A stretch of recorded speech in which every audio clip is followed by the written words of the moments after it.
भाग 1 सृष्टीन देवाची ओळख। प्राचीन काळ जावन आसा नवसोरणेचो काळ।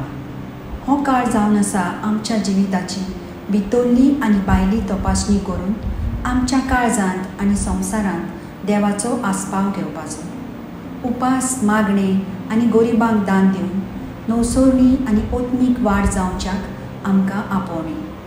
पूण ही ओत्मीक वाड आमच्या भितरल्या जिविताचेरूच न्हय, पूण देवान रचलेल्या संवसाराचेर आसल्यार सृष्टी आनी आध्यात्मीक वाड हाचे मदलो संबंद। प्राचीन काळ नवसोरणेचो काळ आनी हो काळ देवाशी संधान सादूंक आमंत्रण करता।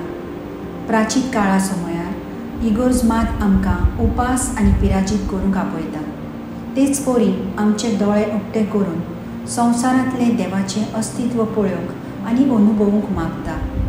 सृष्टी म्हणजे आमच्या जिविताची फकत फाटभूंय न्हय, पूण एक हातयार जाचे वरवीं देव आपणाकूच आमकां दाखोवन करता।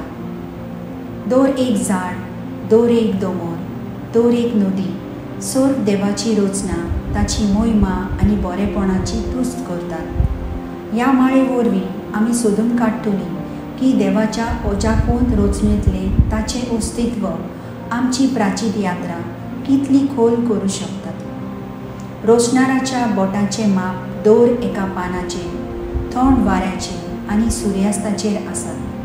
जितली आमी ह्या रचनेचे लागीं वयतात तितलो आमकां देवाचो मोग समजूंक पावतलो।